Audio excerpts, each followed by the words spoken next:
Assalamualaikum warahmatullahi wabarakatuh. Bismillahirrahmanirrahim. Amma ba'da. Anak-anak yang dimuliakan oleh Allah Subhanahu wa taala. Pada kali ini kita akan bersama-sama untuk membahas tentang bab yang kedua. Di poin yang kedua yaitu berkaitan dengan kedudukan dan fungsi Undang-Undang Dasar Negara Republik Indonesia tahun 1945 dalam hukum nasional. Dalam pembahasan ini ada 5 pembahasan yang akan kita bahas. Yang pertama terkait tentang pembukaan UUD Negara Republik Indonesia tahun 1945. Kemudian yang kedua yaitu kedudukan Undang-Undang Dasar Negara Republik Indonesia tahun 1945. Yang ketiga kita akan membahas tentang sistematika UUD NRI tahun 1945. Yang keempat kita akan membahas tentang sifat Undang-Undang Dasar Negara Republik Indonesia tahun 1945. Dan yang terakhir, yang kelima, yaitu fungsi Undang-Undang Dasar Negara Republik Indonesia tahun 1945. Baik, yang pertama adalah berkaitan dengan pembukaan Undang-Undang Dasar Negara Republik Indonesia tahun 1945.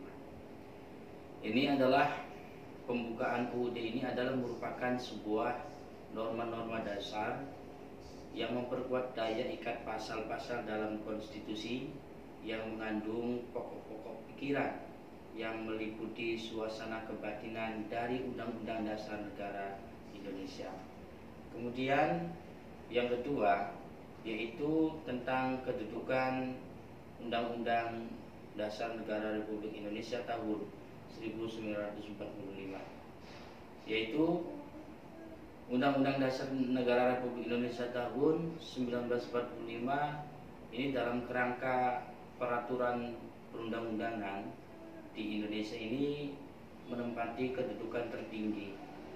Artinya semua produk hukum di Indonesia seperti undang-undang atau peraturan pemerintah, peraturan presiden, ini semua harus bersumber pada Undang-Undang Dasar Negara Republik Indonesia tahun 1945. Selanjutnya, sistematika dari Undang-Undang Dasar Negara Republik Indonesia tahun 1945.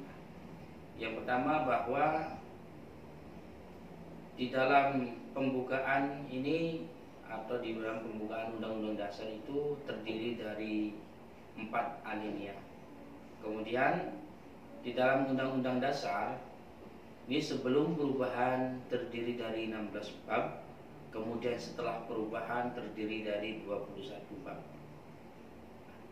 Kemudian sebelum perubahan terdiri dari 37 pasal, kemudian setelah perubahan menjadi 73 pasal. Kemudian yang ketiga yaitu sebelum perubahan terdiri dari 49 ayat, kemudian setelah perubahan menjadi 170 ayat. Kemudian yang selanjutnya bahwa Undang-Undang Dasar sebelum perubahan memiliki 4 pasal aturan peralihan, kemudian setelah perubahan memiliki 3 pasal aturan peralihan. Kemudian yang terakhir, Undang-Undang Dasar ini sebelum perubahan memiliki 2 ayat aturan tambahan, kemudian setelah perubahan juga menjadi 2 pasal aturan tambahan. Selanjutnya yaitu sifat dari Undang-Undang Dasar Negara Republik Indonesia tahun 1945. Jadi di dalam Undang-Undang Dasar ini memiliki sifat-sifat yang harus kita pahami bersama. Sifat yang pertama adalah tertulis. Apa ini maksudnya adalah rumusan Undang-Undang Dasar 1945 ini tercantum jelas dalam menjadi sumber hukum yang mengikat seluruh warga negara Indonesia. Makanya tertulis. Kemudian sifat yang berikutnya adalah bahwa Undang-Undang Dasar ini bersifat singkat.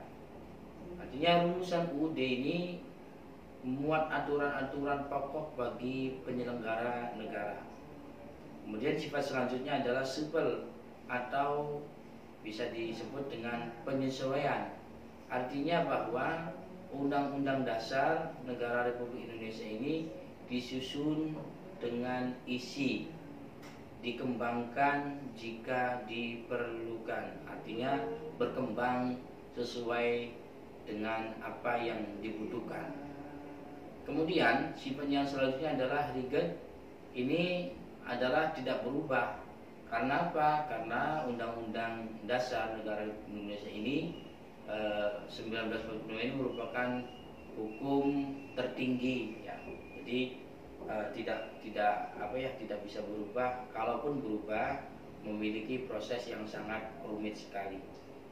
Kemudian ada fungsi dari Undang-Undang Dasar Negara Republik Indonesia. Yang pertama sebagai hukum dasar. Ya, artinya bahwa Undang-Undang Dasar ini merupakan sumber hukum yang tertulis. Ya, jadi sekian banyak hukum-hukum atau peraturan-peraturan, ya bahwa undang-undang ini menjadi hukum dasar, ya menjadi patokan. Kemudian yang kedua, Undang-Undang Dasar 1945 ini berfungsi sebagai alat kontrol untuk antara norma hukum yang lebih rendah dan norma hukum yang lebih tinggi sebagai alat kontrol.